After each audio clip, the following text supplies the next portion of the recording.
Parang ang layo mo. No, I'm not. Hindi mo ako na. No, it's just abot ka. Kasi I need space para pag gusto Did kita. you say you need space? Hi. Hi, we're Jose and Smile. And tonight, We're gonna do something different. it's a Q&A just to share our love story. Is it really our love story? Are you nervous? I didn't expect it. We've been together for over 12 years now. 10 years married and 2 years 12 years before that. together. Yeah, 12 years together. How would you describe your relationship? To me, it's fun and comfortable. With him, I can be my true self, my true goofy self. It's fun because I'm the happiest when I'm with him. For me, I think it's definitely comfortable. Fun is there too, but I think it's comfortable and easy. Not easy in that we don't have any problems or anything like that, but it fits. I guess it's part of comfortable as well. When you know that something works, it's easy. We'll answer the questions one by one. One of us will cover our ears. Don't know why, but okay. So you won't interrupt and you won't try to change the other person's story. Okay. We can't find our noise canceling headphones, so we're just gonna use regular earbuds. And play loud and music. play loud music. We tried it. We couldn't hear anybody. So you can't hear me? You can't hear me? Okay. So the first question is, how did you meet? We met when we were in high school. We grew up in the same area, and we met because we were in the same school bus. We were in the same school bus. It's not actually a bus, like a school service. And we didn't go to the same school because I went to an all-girls school. But our schools are close to each other, and so the school service would pick up the students from our village and then take us to the area of the school, and that's how we met. So I know all of his siblings, and his siblings know all of mine, and yeah, so in high school. Okay. You should listen to this song. Cool. Okay. Wow, I can't hear anything. How did you meet? So we met when we were kids, like in high school. So back in the Philippines, we had 2 trips in the morning. Their classes started earlier than mine. So she was almost always in the first trip, and I was almost always in the second trip. But once in a while, our paths will cross. So I knew her even, I think, before she was in high school and everything like that. But really, I remembered really liking her. She's really pretty, even back then. Can you hear me? I'm looking at your facial expressions. But you knew my question. What? Okay. That's kind of like how we met back in the Philippines, basically, when we were in high school. Second question, what was your first impression? Well, back in high school, I was very prim and proper. Like I said, I studied in an all-girls school. It's a Catholic school run by nuns. And so my first impression of him and his other schoolmates were very rowdy and loud. Oh, cool. What was your first impression? She was pretty. She was really, really pretty. First impression was she was really pretty, but she was also very quiet. Her going to a all-girls Catholic school also made it so that they're very, very quiet and prim and proper. There's a party going on. Right? I told you. Are you ready? Okay. How did you get together? So, like I said, we met in high school, but we weren't really friends back then. She's more of an acquaintance. And then when he was in college, his family moved to the US, so I never heard from them anymore. And then one day when I was already working, I got this friend request from him. It wasn't even Facebook yet. I think it was Friendster or something. He started chatting with me, and that was such a surprise.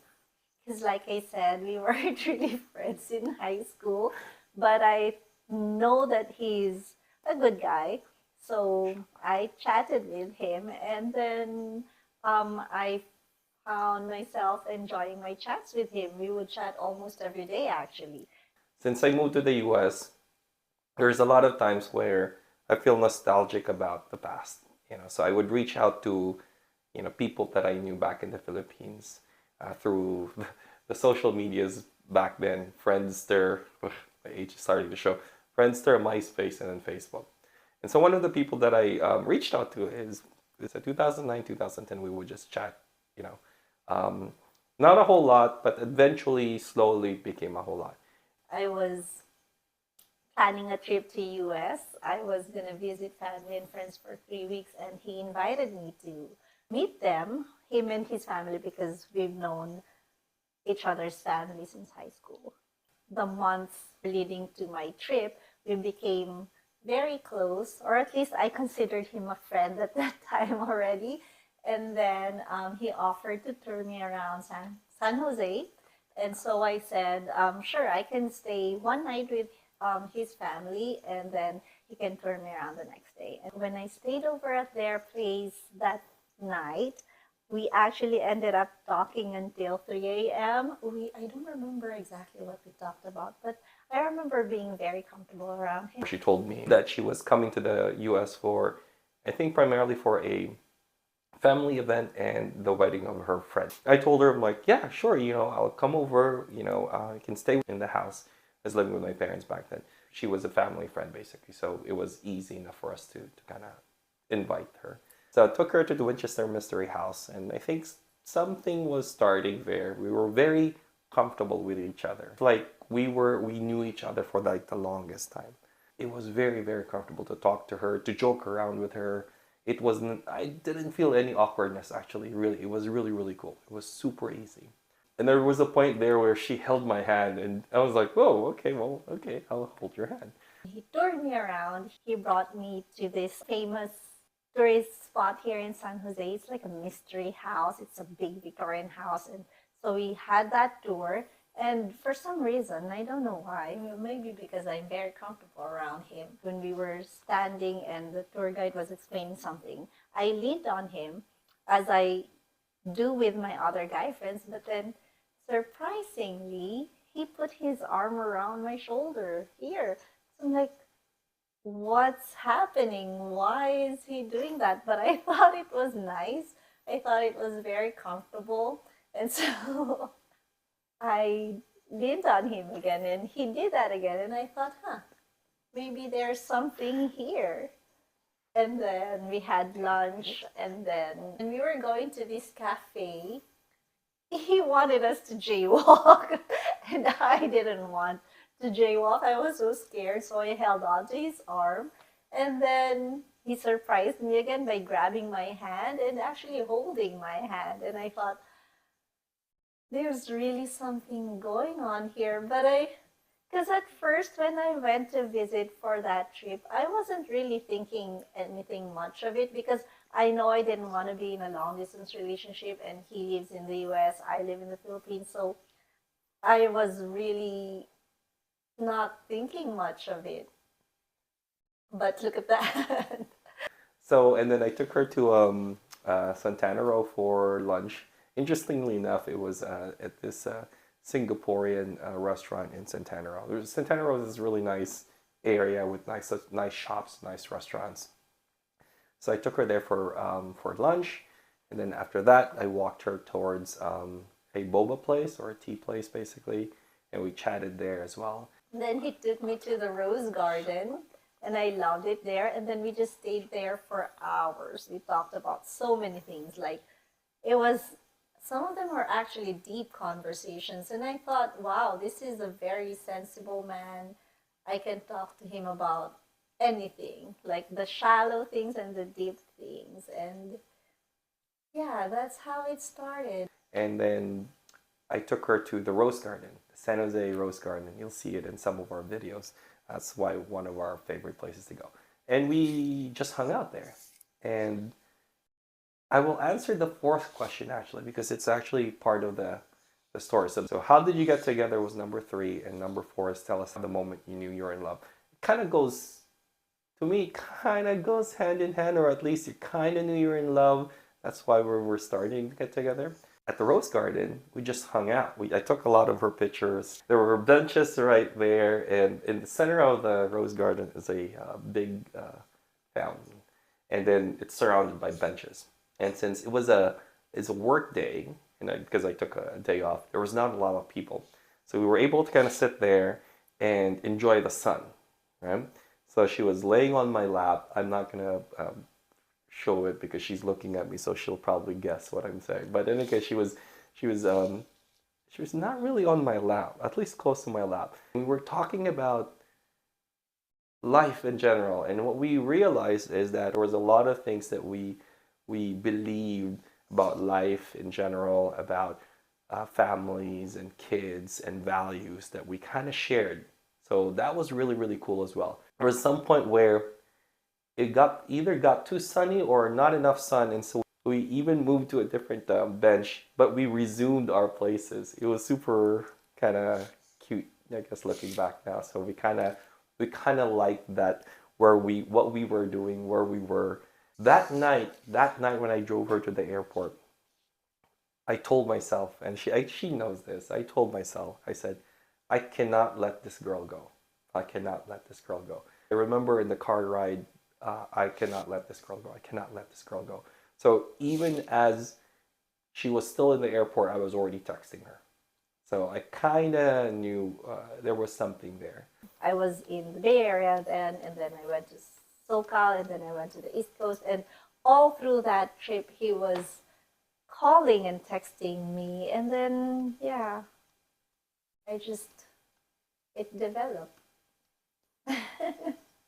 I was supposed to go back to the Philippines from LA, but I decided because, like I said, he was texting and calling me the entire time I was here, and he was asking me to go back to the Bay Area. And that's when I thought that, yeah, I will miss this guy and I want to see him one more time before I go to the Philippines. So I extended my vacation and then I flew back to the Bay Area. And then we spent more time together. And then that's how we decided to try a long distance relationship. I texted her every day while I was working, and then at night we'd talk to each other. I'd call her up. There was this interesting story where she ran out of battery for her phone because we were talking so much. So she had a trip to the East Coast to meet some friends first, and then from the East Coast come back and then go back to the Philippines. And I was texting her and calling her the entire time because I told you, like I told myself I could not let this girl go. So I managed to convince her to extend her trip and come back to San Francisco. We took her around, all around San Francisco, and then that night we had the talk about whether we were talking basically that night. It was, I still remember it. Um, I, I got us one room, but at least I got us two beds. So she was on her bed, and I was on the floor sitting by her bed, and we were talking about long distance relationship, and we both knew we didn't like long distance relationship. We were cynical about it, or at least we were not pessimistic about it. We didn't think we could do, but we were talking about it, kind of like feeling each other out, thinking that maybe it could work for the right person. It could work. So it was during that night that we basically said, okay, we'll try it. We'll try a long distance relationship. When we were chatting, we've discussed about our previous love lives. And I said, I don't want a long distance relationship because I'm quite needy. I said, what's the use of having a boyfriend if I will still watch the movies alone, because I was doing that. And he also said that he wasn't looking to have a long distance relationship. So when we met in the US, it was really very friendly. It's just a friendly meeting, and we just really enjoyed chatting with each other, and that's how we thought it would go. And so I went back to the Bay Area to see him again, and then we had that talk We knew it was going to be hard, but with the right person, even if you're not into it, with the right person, I think you will be willing to try. It was one of the best decisions I made. Question 5. Who said I love you first? Definitely not me. It was him. It was him. I was holding off. I didn't want to say it first because I've had too many heartbreaks before. Almost every night we would do video calls and just chat. And he would usually send me songs. I call it his modern harana. After a few months, he sent me this one song. It's the first time I heard about that song. Right at the very end of the song, the lyrics had I love you in it. I kind of felt that, like me, he was trying not to say it online. We planned a trip to Palawan together, and then that's when he told me he loves me. And then I told him I love him back. But I think even before we said that to each other, we already knew. Who said I love you first? I did. Did I? I think I did. I think I used the word love first. I think I did.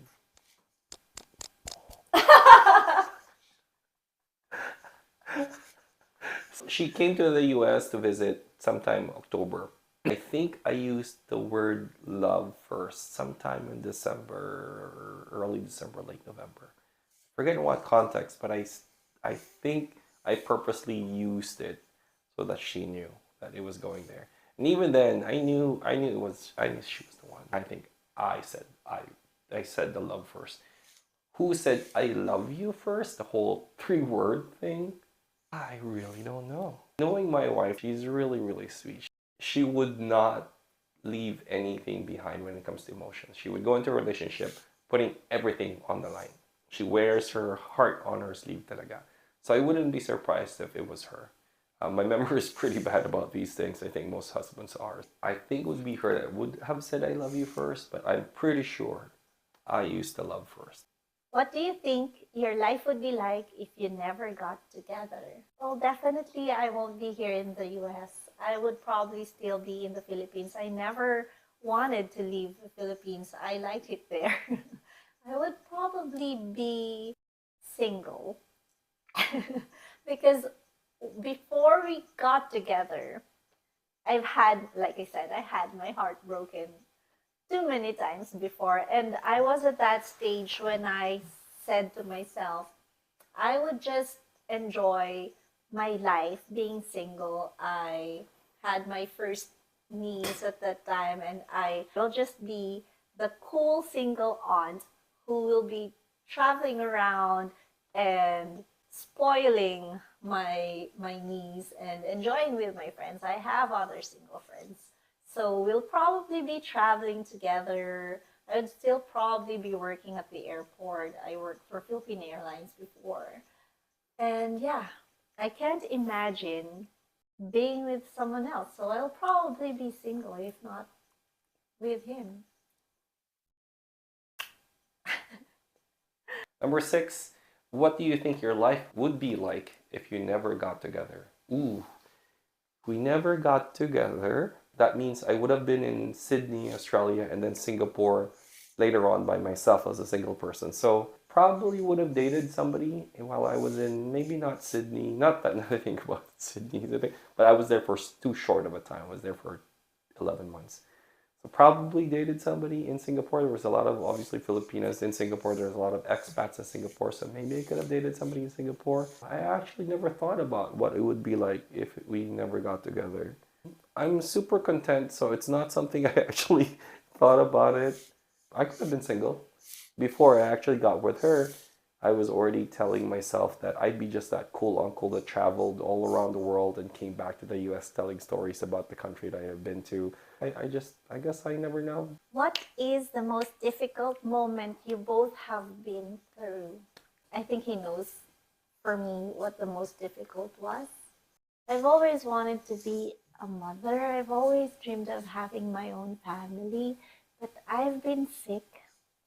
I went through a lot of operations, and at one point I really thought I was gonna die.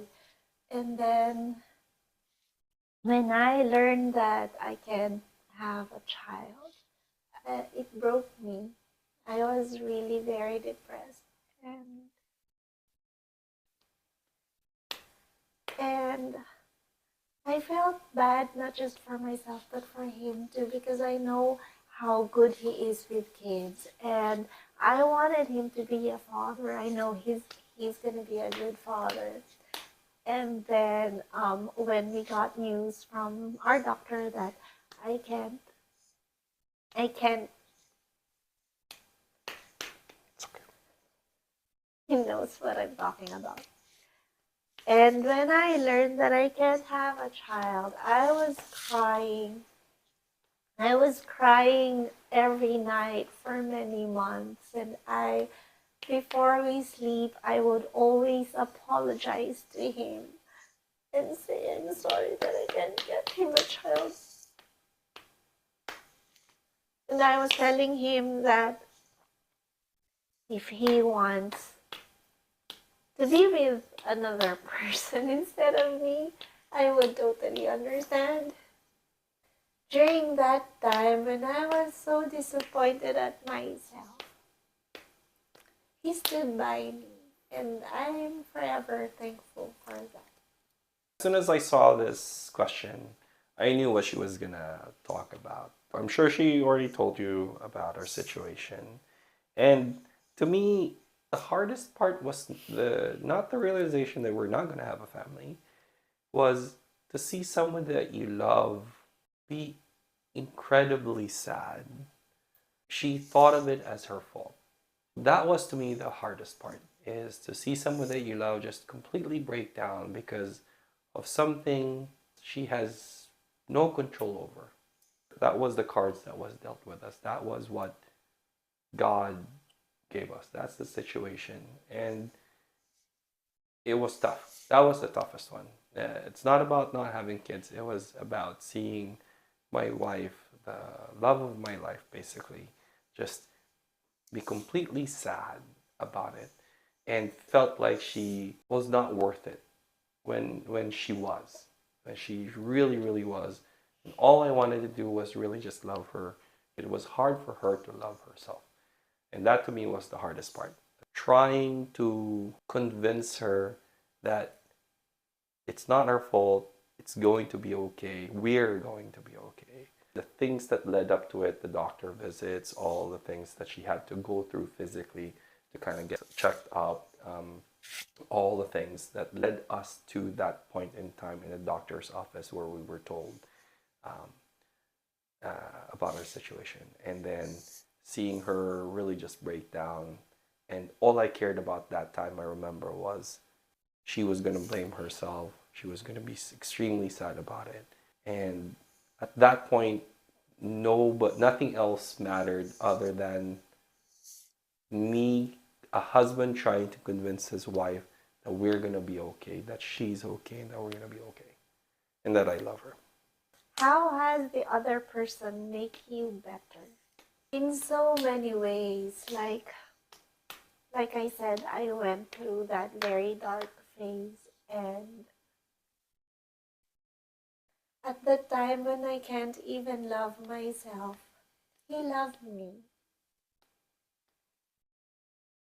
And because of him, I learned to love myself as well. And I have a lot of insecurities, and I'm still working on them, but he sees the best in me for some reason. I don't know why, but he does. He helped me understand myself better and love myself more and be kinder to myself. And I think by doing that, I grew kinder and loving to other people as well. How has the other person make you better? When you're loving somebody, your cup is full, you're brimming to the top. That you think is the most you can give. You're giving your all, right?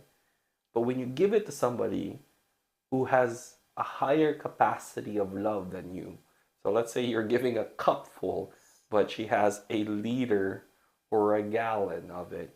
Sometimes what you'll throw in a cup and it won't be enough. Or the opposite is she's trying to give you a gallon full of love and you can only hold a cup. And so we talked about that because, like I said, she puts her emotions, everything on the line. She puts it, all her heart on her sleeve, and she loves 100%. She loves 100%.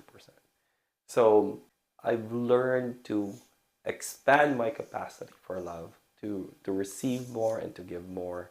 When you have the right person in mind and you're working with the right partner, you will become better at loving a person. But I think the biggest thing is communication. Since we started out as long distance relationship, we've learned to communicate really, really well. Not that we're perfect in communication. One of the things that we really have, at least as a strong point in our relationship, is communication. So what I've learned to be is a better husband and a better person because I can communicate better. Who loves who more? We've asked each other this before. He says it's him, but I know it's me. I love him more. I cannot even put it to words how much I love him, and so I can't imagine that anyone could top that. It's such a cliche, but I will do everything for this man. I love him more. who loves who more? I can already tell as soon as I saw this question that constantly bicker and fight about this. I think I love her more. She always says she does. Um, I think I love her more, but I often doubt because she loves me a lot. She really does.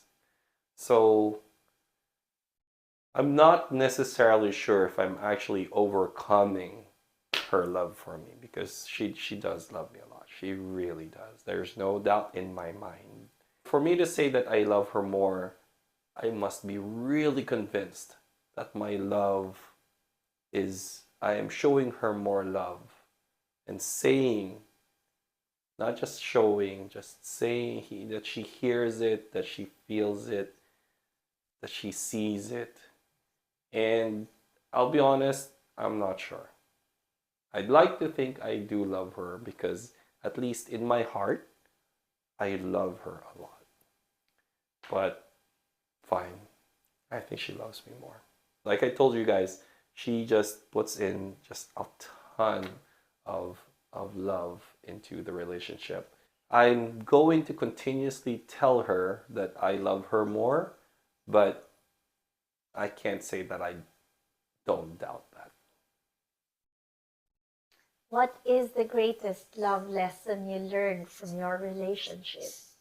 Being with him taught me so many things about life, not just love, but about life. One of the greatest love lessons I've learned is to learn to love yourself first before you'll be able to love anyone else. Just like the airplane rule, right? Wear your oxygen mask first before helping another person, because if you don't have enough love for yourself and if you're feeling empty, there's nothing to give. And so you have to have a healthy relationship first with yourself before you can have a healthy relationship with someone else. And I think for me, that's one of the greatest lessons I learned. Another thing is, in marriage, you're a team. There's no winner or loser. It's either you both win or you both lose. Whenever we argue, it should always be about us, not about him, not about me. It's what's best for both of us. With that kind of mentality, you don't compete with each other. You just work together. That's what's keeping us happy together for over 10 years now. I also learned, because of our relationship, that communication is very important. You can't just hope that the other person can guess what you're thinking or what you're feeling. You really have to express it if you want to be understood. The only way to resolve a problem is to talk about it. And so, yes, communication in any relationship, not just marriage.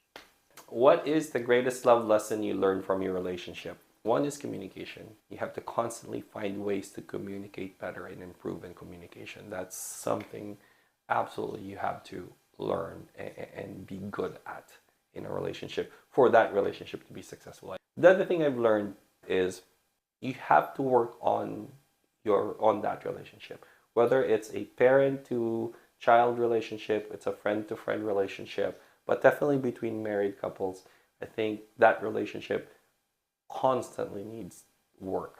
I guess it's kind of like a house. It's not like when you buy a house, it's done, you're done with, right? There's always things to make the house better, more structurally sound, more welcoming, more warm for the people living inside it. It's not something that just magically comes and then magically stays the same. That is really my key to a successful marriage: communication and hard work. I think you'll be lucky if it helps you and it's not difficult because you both love each other, and so that putting in that work doesn't feel hard to do, but nonetheless you have to put effort in it. That's my lesson. What does the other person mean to you? You want me to go first? Sure. To me, you mean the world. I can't imagine life without you, and you're more than what I prayed for. You are the biggest blessing to me. As you kind of stole my thunder, but you are the biggest blessing I've received in my life. Puppy. Dude, yeah. That's what you mean to me, is the biggest blessing that I've ever received in my life. And I feel like now that God gave me this blessing, I have a lot to give back. I don't think anything I'll do from here on out will be enough, basically. I'm always constantly chasing after or doing more to make myself worthy of that blessing. So, yeah, that's what you mean to me. That it? No more questions? We hope you enjoyed our story. That was really fun. More fun than I actually anticipated. It was a really good exercise, especially because we wanted these to be a video diary for ourselves, right? We'll chat with you again next time. Bye. Bye.